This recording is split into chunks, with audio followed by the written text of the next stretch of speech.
How did one airport work trip end with a security guard watching me get handed divorce papers in my own office lobby? Why did my promotion email feel like a trophy in the morning, but a public legal notice by lunch? My name is Amaryllis Pike. I was 33, and I worked in marketing as a project coordinator.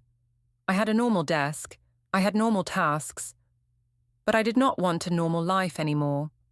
I wanted a bigger title. I wanted people to look at me and think I mattered. Ethan, my husband, was 35. He worked as a school guidance counselor. He cared about feelings. He cared about rules. He cared about doing the right thing. I used to say that was sweet. Later, I started saying it was small. I told myself he stayed small, so I had to be big for both of us. That winter, my company started a new campaign. It had a travel plan. It had a foreign conference. Everyone wanted to be near it. My director, Graham Whitlock, led the project. He was 42. He talked in clean lines, like every sentence could be put on a slide. He watched people like he was counting their value. One morning, Graham called me to his glass office. He asked how I handled pressure. I said I handled it better than most. He asked if I could work late and keep things quiet. I said I could. I remember how he smiled after that, like I passed a test. I came home late that day. The kitchen light was on. Ethan stood by the sink. He asked why I was late. I said we had a deadline. He asked why I did not text. I said I forgot because I was busy. He asked if this was going to be every night now. I said he should be proud, not needy. He did not shout. He never shouted. He just looked tired. That made me feel angry, even though it did nothing to me. Over the next weeks, I stayed later. I wore nicer clothes to work. I told myself it was professional. Ethan noticed. He asked why I cared so much about my hair and makeup for just work. I said he was being controlling. I said he wanted me to be plain so I would not outgrow him. When I said it, I felt strong. I liked how it made him go quiet. At work, people started noticing me too. Jenna Morales, my coworker, asked what was going on. I said I was finally being seen. She asked if Ethan supported it. I laughed and said Ethan loved to act supportive, but he got scared when I actually moved up. That lie came out too easily. I told it again later, and again. Soon it felt like a true story. When we met friends at a casual dinner, I said Ethan did not understand ambition. Ethan sat there holding his water glass. Someone joked that he was Mr. Stable. Someone else asked if he even knew how to handle a wife with a career. I did not stop them. I smiled like it was harmless. Ethan asked later why I let them talk like that. I said it was just a joke. I said he was too sensitive. I said he was embarrassing me by acting hurt. I made his pain into my problem, and then I blamed him for it. At home, my mother called me often. Darlene Shaw loved big stories. She asked what was new. I told her about the conference abroad. I told her Graham trusted me. She said it sounded like I was finally getting the respect I deserved. She asked if Ethan was jealous. I said he was. I did not say it with proof. I said it because it made sense inside my head. My father, Mark Shaw, reacted differently. He asked why I talked about Ethan like he was an enemy. I said he did not get it. He said I should stop making private things public. I told him I was not making it public. I told him people just noticed. Ethan's mother, Patricia Pike, came by one afternoon to drop off a small bag of Milo's winter clothes. Milo was 6 and always losing gloves. Patricia asked how I was. I said I was busy and important now. She asked how Ethan was doing with it. I said he needed to adjust. She did not argue. She just looked at the sink, then at the counter, like she saw something I did not. Later that night, Ethan asked if I was going on the trip. I said yes. He asked when it was. I said soon. He asked why I did not tell him earlier. I said I did not want to stress him. He asked if Graham was going too. I said of course because he was the director. Ethan asked if there would be other people from my team. I said yes, like he was silly for asking. Then he asked one small thing that hit a nerve. He asked if I felt happy with us. I said he was changing the subject. I said he always made it about feelings when it should be about my goals. He said he was not against my goals. He said he was trying to understand me. I told him he was trying to slow me down. Milo walked in during that talk, rubbing his eyes. He asked if I would read him a story. I said I was too tired. Ethan said he would do it. Milo asked if I would come anyway. I said tomorrow. Milo nodded like he accepted it, but he looked down. I watched him leave, and for 1 second I felt a pinch in my chest. Then I told myself I could not be trapped by a child's mood. The next day, I noticed Ethan doing small things that felt new. Not loud things, quiet things. In the morning, a new calendar page was on the fridge. There was a reminder written in neat letters. It said, "Meeting personal with a time." It did not say with who. I asked Ethan what it was.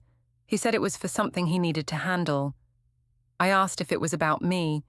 He said it was about the family. His voice stayed flat. Later, I opened the cabinet and saw a folder that was not there before. It was labeled Bank.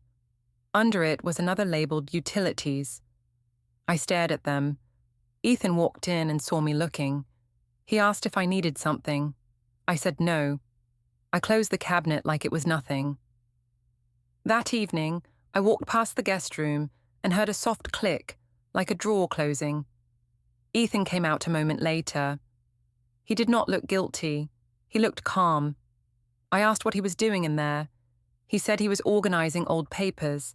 I said he never organized anything. He said people change. I wanted to laugh at him.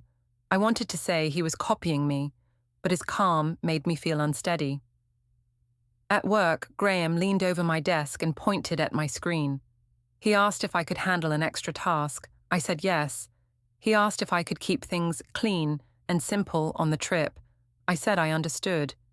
His hand stayed near my shoulder for 1 second too long. I told myself it was normal. I told myself I had earned attention. That night, Ethan asked if I could show him the trip schedule. I said I did not have it yet. He asked if I booked flights. I said the company handled it. He asked if I could at least tell him the hotel name.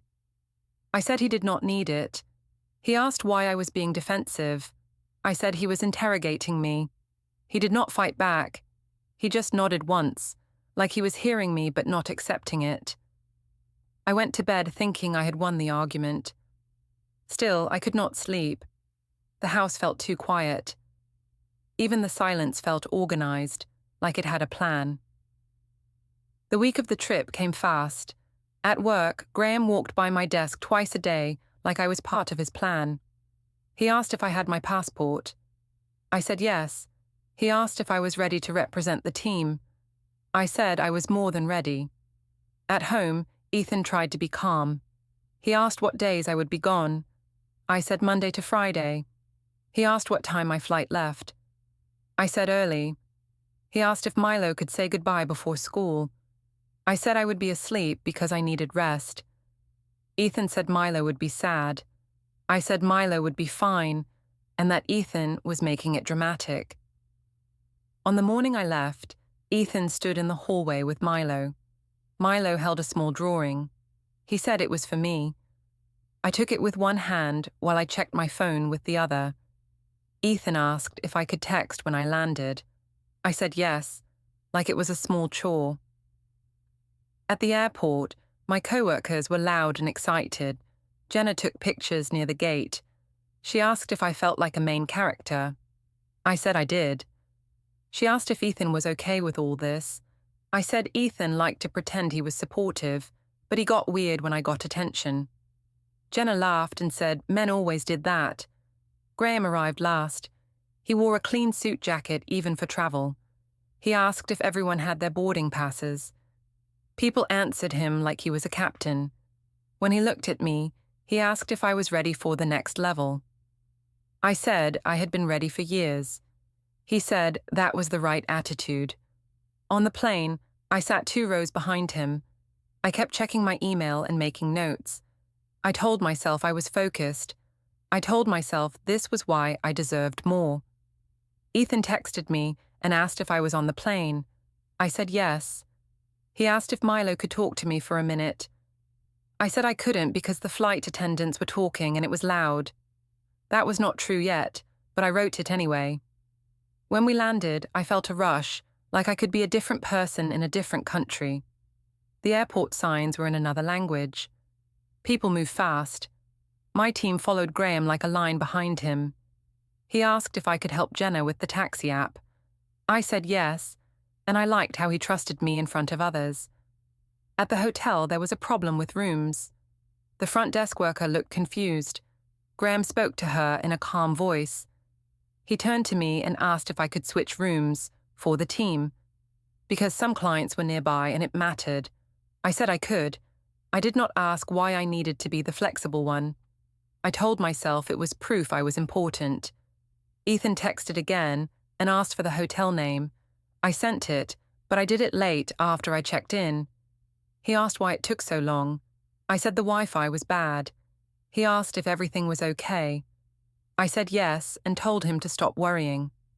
The first day was all meetings, bright conference lights, long tables, small talk with strangers. Graham spoke at the front like he owned the air. When he introduced me, he called me key support. I felt heat in my face, the good kind. I thought about Ethan and how he never introduced me like that to anyone. Ethan would say I was a good wife, a good mom. Graham said I was essential. That night, there was a team dinner on a rooftop. The city looked shiny. Jenna took more pictures and posted them fast. Graham sat near me. He asked what I wanted next in my career. I said I wanted a title that matched my work. He asked if I was willing to do what it took. I said yes. Later, Ethan called. I stepped away from the table. He asked how the first day went. I said it was great. He asked if I ate. I said yes. He asked if I missed Milo. I said of course, but I said it like a line I was supposed to say. He asked if I could FaceTime Milo before bed. I said the time zone made it hard. Ethan said it was not that late at home. I said the hotel signal was bad and I needed to get back to the team. When I returned, Jenna asked who it was. I said Ethan. She asked if he was checking up. I said yes, like it was annoying. Graham heard that and smiled a little. He asked if my husband was the jealous type. I said Ethan was insecure when I was successful.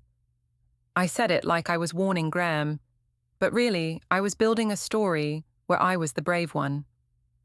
The second day had fewer meetings and more free time that was not free. Graham asked me to review slides with him in a smaller lounge near the conference floor. He asked if I felt seen at home. I said I was always the one pushing, and Ethan was always the one slowing. Graham said I deserved someone who understood drive. I did not correct him. He moved closer in a way that made my stomach flip. My mind tried to name it as danger, but I renamed it as opportunity. I told myself I was not doing anything wrong. I told myself Ethan had been distant first. I told myself marriage was supposed to support growth. And if it didn't, then what was it for? That night, I did not call Ethan. I sent one short text and said I was tired. He replied and asked if I was okay. I said yes. He sent another and asked if I could talk for 2 minutes. I did not answer. In my room, I stared at the ceiling. I felt excited and sick at the same time. I knew I had stepped over a line, even if I refused to say it out loud. I kept telling myself it was a work trip, not real life. I told myself it would stay here, in this city, under these lights. In the morning, I woke to a message from Ethan. He said Milo asked for me at breakfast. He said Milo wanted to know if I forgot him. I stared at that sentence for a long time. Then I put my phone face down and opened my laptop, like work could erase everything. I came back on a Friday afternoon with a carry-on and a bright face. I walked into our house like I was bringing home a prize. Ethan stood in the hallway, not smiling, not frowning. Milo ran to me and hugged my legs. Ethan asked if the trip was good. I said it was great and important. He asked if I was tired. I said I was fine and ready to get back to normal. I waited for Ethan to ask more. I expected anger or begging. I expected questions I could twist, but he only nodded and picked up Milo's backpack for school supplies. He asked Milo to wash his hands for dinner. Milo did it right away, like he was trying to be extra good. At night, Ethan asked if I could tell him the schedule for next week. I said I would check later. He asked if I could show him the travel receipts, because he needed them for our budget. I said the company handled it. He asked if I had any personal charges on my card. I said no, like the answer should end the talk. He did not argue. He just opened his phone and typed something, then put the phone down. The next morning, my promotion email arrived. It was early, before the sun fully came in. I stared at the screen and felt my heart jump. It was not just a raise, it was a title change. It meant people had to treat me differently. At breakfast, Ethan poured cereal for Milo and poured coffee for himself. I told him about the promotion. I waited for praise. Ethan looked at the email on my phone for a moment. He said it was a big step and he hoped it made me happy. His voice was calm, almost flat. I asked why he was acting strange. He said he was not acting strange. He asked if we could talk later when Milo was at school. I said there was nothing to talk about. I said he should just be proud. I went to the office like I was walking onto a stage. Jenna saw me and squealed. She asked if it was true. I said it was true and long overdue. She said she knew I would win. She asked if Ethan finally understood what kind of woman he married. I said Ethan was still learning. In the open plan area, people clapped. My director's assistant brought cupcakes. Graham walked out from his office and asked everyone to give me a moment. He said I had earned this by being reliable on the trip. He said I had a future in leadership if I kept my edge. I felt my face heat again, the same way it did on the rooftop abroad. After the clapping, Graham asked me to step into his office for a quick chat. He asked if I was ready for bigger responsibility. I said yes. He asked if home would be stable enough for me to focus. I said it would be, because I handled my life well. He said he liked that answer. When I went back to my desk, I posted the promotion photo on my social media. I used a bright caption about hard work and new chapters. Jenna commented fast. She implied I carried my household and still won at work. I liked that. I did not correct it. That evening, Ethan asked if I wanted to celebrate as a family. I said I already had plans. I said friends wanted to take me out. He asked if he could come too. I said it would be awkward and boring, like it was obvious. Ethan asked why it would be awkward. I said everyone would have to pretend he was not jealous. He said he was not jealous. I said that was what jealous men always said. In the parking garage after work, I sat in my car and watched my phone. Graham sent a short message about a new project meeting. He asked me to be ready Monday morning. I replied quickly. Then I stared at the screen, waiting for more. I told myself I was thinking about work. I told myself it was normal to want my boss's attention when my career was changing. At the steakhouse, my friends chose a long table. The room was warm and loud. Jenna sat close to me and kept touching my arm when she laughed. Brielle came too, and she acted like my promotion was hers. She asked if I felt like a different woman now. I said I did. She said Ethan must feel scared. I said he should feel scared if he planned to hold me back. Ethan came later than I expected. He arrived because Brielle had invited him without asking me, like she wanted a show. He sat at the end of the table, quiet, polite. Someone asked him how it felt to be married to a woman who was moving up. He said he was proud of me. Someone asked if he worried she would outgrow him. He said growth was good for families. That calm answer annoyed me. I wanted him to seem bitter, not reasonable. So I pushed. I said Ethan loved stability more than ambition.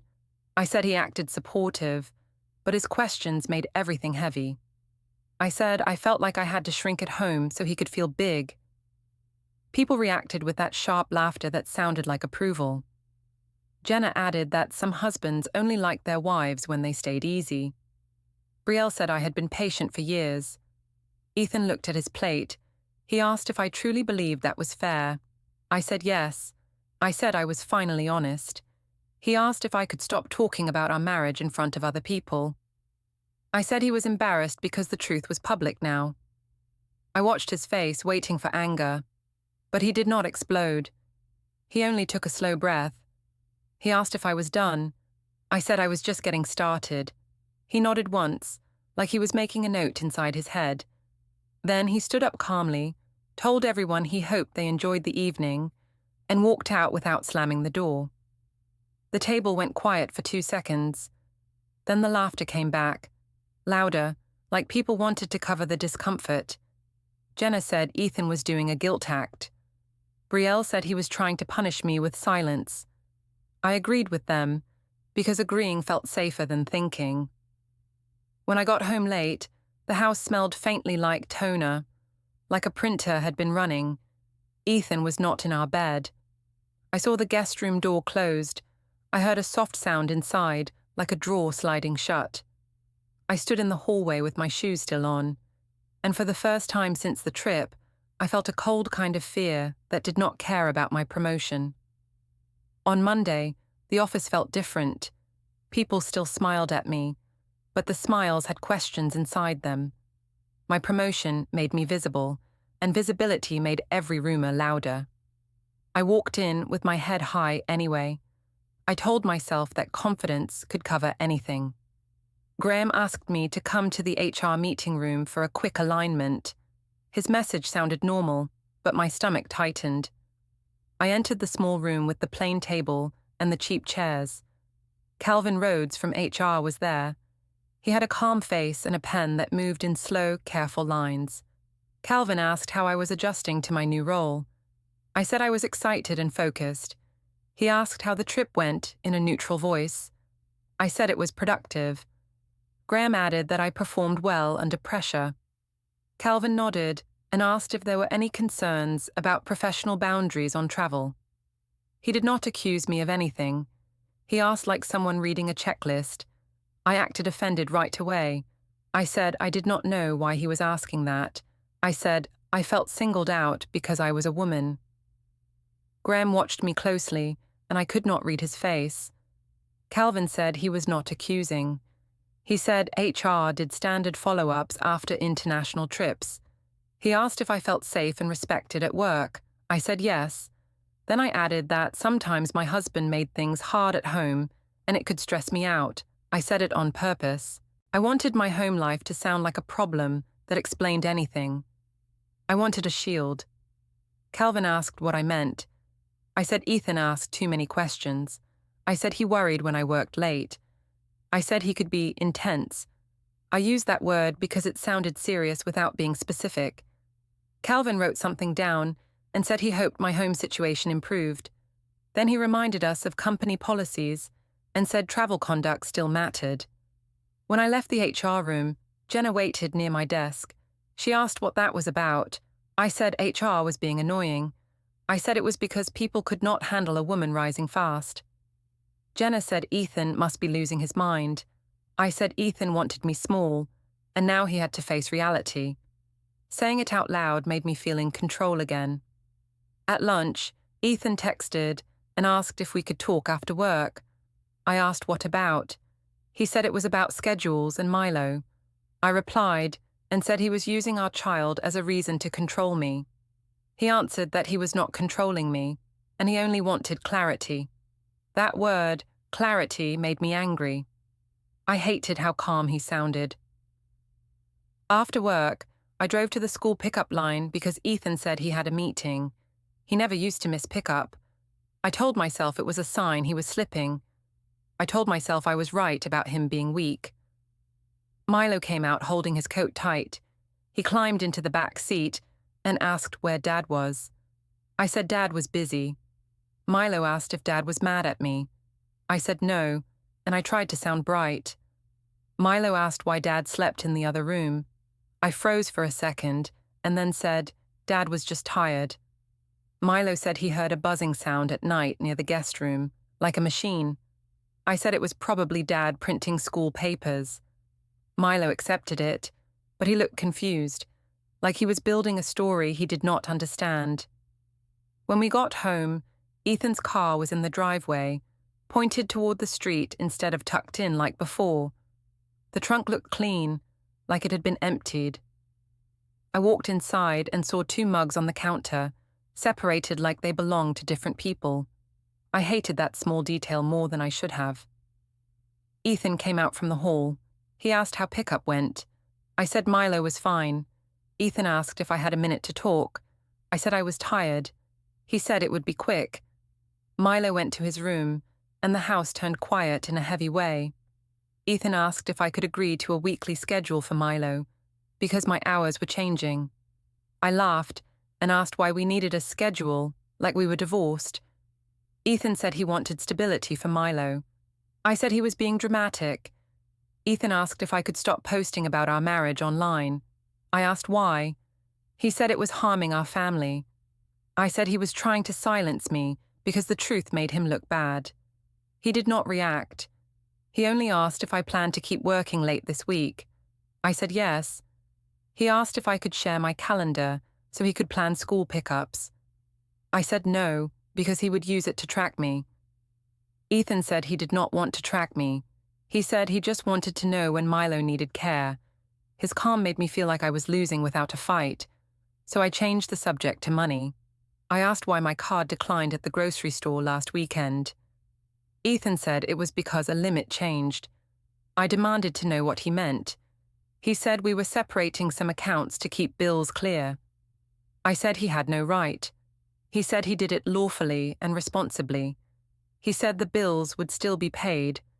He said he wanted a record of spending while things were tense. I told him he was punishing me. He said he was not punishing me. He said he was protecting the household. I said he was acting like a stranger. He said we were acting like strangers already. That night, I called my mother. I told her Ethan was being cold and sneaky. I told her he was messing with money. Darlene said he was trying to trap me. She said I should get ahead of it and tell people my side. I liked that idea because it made me feel like I could win again. I texted Brielle too. I said Ethan was starting something. Brielle replied that men did that when they felt weak. She told me to stay strong and not apologize. I read her words like they were a script.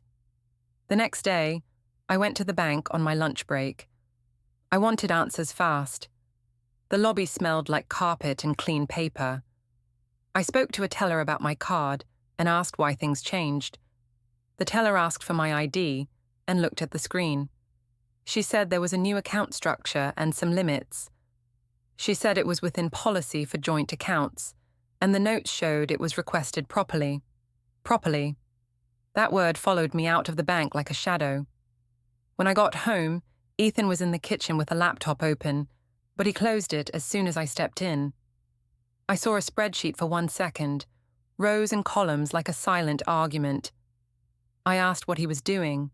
He said he was organizing household costs. I asked why now. He said now was when it mattered. I went to the guest room and noticed the bed looked slightly disturbed, like someone had sat there and stood up many times. On a shelf, I saw a neat stack of folders with plain labels. I did not touch them. I only stared, and my chest felt tight. That night, Ethan asked if Milo could stay with his mother on Friday because he had an appointment. I asked what appointment. He said it was personal and for the family. I wanted to demand details, but his eyes were steady, and I felt a strange fear of what he might say if I pushed too hard. So I did what I always did. I told myself he was doing this to hurt me. I told myself I was still the victim, even as the house began to feel like it had rules I did not write. The Friday family event was at a community hall near the park. It was one of those school fundraisers with folding chairs and a long table of cookies. Parents talked too loud to prove they were fine. Kids ran in circles like little storms. I dressed like it was a work mixer, not a school thing. I wanted people to see me as the successful mom, the rising woman, the one who did not get dragged down.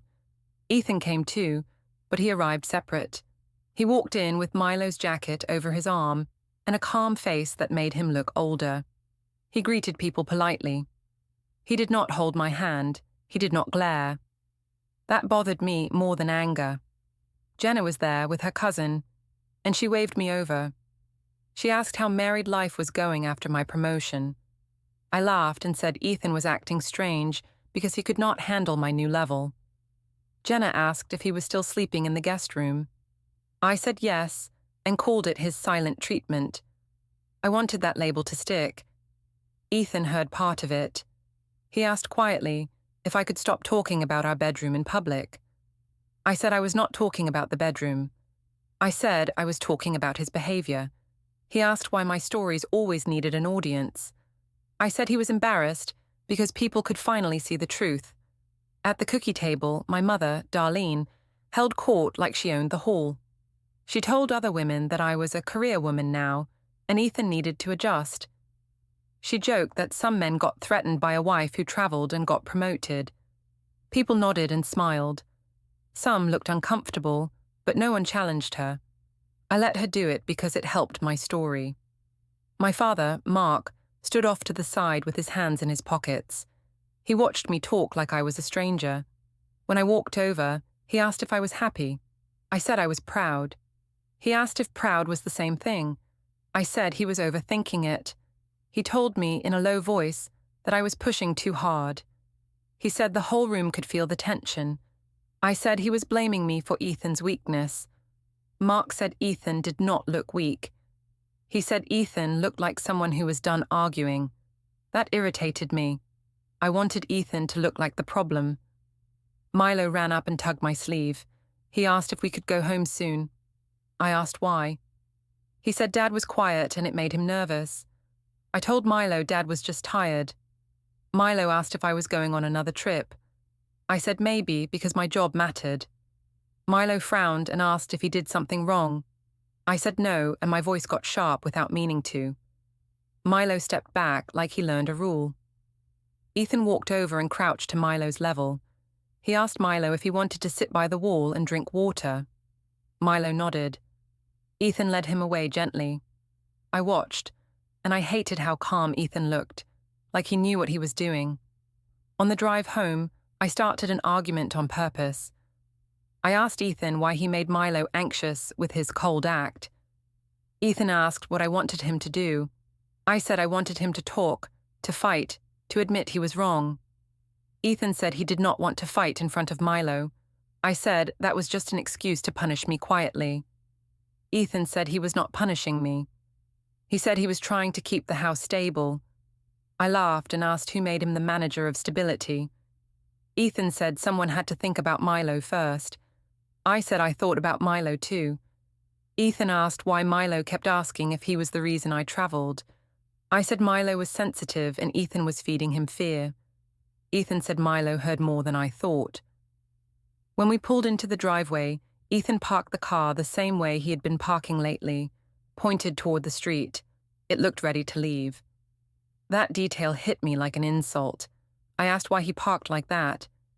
Ethan said it was easier in the morning. I said it looked like he planned to run away. Ethan said he was not running. Inside, the kitchen was too neat. 2 mugs sat on opposite sides of the counter again, like a line had been drawn. I opened a cabinet and saw the labeled folders. Bank, utilities, household. I shut the door hard. Ethan did not react. I asked him if he was hiding money. Ethan asked why I kept calling it hiding. He said he was separating things to keep records clean. I said he was trying to make me look bad. Ethan said he did not need to make me look bad. That sentence stung because it sounded final. I walked toward the guest room. The door was half closed. I pushed it open without asking. Ethan was not inside, but the room looked used, like someone had been sitting at the desk a lot. I saw a sticky note on the desk that said, "Bring forms." I also saw a faint rectangle on the carpet, like a box had been moved. I looked at the closet and saw a clean space where something could fit. I knew I was snooping, but I told myself I had a right. Ethan appeared in the hallway and asked what I was doing. I said I was looking for extra blankets. He asked why I was shaking. I said I was not shaking. He asked if I wanted to talk without blaming. I said he started all this by acting like I was dangerous. Ethan asked, very calmly, if I had been honest about the trip. I said yes. Ethan asked if I wanted to repeat that answer. I said yes again, louder. Ethan nodded slowly, like he was checking a box. I tried to flip it. I said he was obsessed. I said his questions were harassment. Ethan asked if I wanted communication through text only, to keep things clear. I said he was being dramatic. Ethan said clear was not dramatic. He said it was responsible. I called my sister, Brielle, and paced the living room while Ethan washed dishes. I told Brielle Ethan was acting like a lawyer. Brielle said he was bluffing. She said I should post something about emotional neglect so people would understand. I looked at Ethan's back and thought about doing it. Then Ethan turned off the water and dried his hands. He asked if I was done calling people to judge him. I said I could talk to whoever I wanted. Ethan said I could, but he would not join the show. I asked what that meant. Ethan looked at me for a long moment. His face was not angry. It was controlled, like he had practiced. He said he would handle everything properly. My phone kept buzzing that Monday, but not with praise. It was HR asking me to come downstairs for a quick document pickup. I told myself it was about travel paperwork. I walked into the office tower lobby like I owned it, with my badge swinging and my promotion title still warm in my head. Ethan was already there. He stood near the security desk with a plain folder in his hand. He looked clean and calm, like he slept well for the first time in months. Patricia stood a few steps behind him with Milo's small backpack. Milo held her fingers and stared at the floor. Calvin from HR was also there, and 2 security guards watched like this was a normal procedure. I asked Ethan what he was doing. He said he was handling it properly. I asked what it was. He said it was our marriage and our child. A woman in business clothes stepped forward and asked me to confirm my name. I said it, sharp and loud. She said she needed to give me legal documents. I laughed once and asked if Ethan really came to my workplace to embarrass me. Ethan did not answer that. He only said he was not here to argue. I tried to pull Graham into it. I looked around and asked if my director knew Ethan was causing a scene. Calvin told me calmly that this was not a scene and the lobby had cameras. That word, cameras, hit me hard. The woman handed me the packet. I flipped pages fast, like speed could make them less real. I saw divorce filing language and temporary requests. I saw a parenting schedule proposal. I saw a note about keeping finances stable and not moving money around. I saw a warning about public posts and public statements, written in a cold, official tone. I told Ethan he was doing this because he hated my success. He said it was because I broke trust and made it public. I said he was punishing me. He said he was protecting Milo and ending the chaos. We went to the courthouse the same day. I kept talking in the hallway because I thought words could still win. Ethan barely spoke. His lawyer spoke for him in short, careful sentences. My lawyer told me to stop interrupting. I hated hearing that. The clerk called our names. We stood in front of a judge who looked tired of drama. The judge reviewed the request, asked a few simple questions, and reminded us to behave like adults. Then the temporary result landed.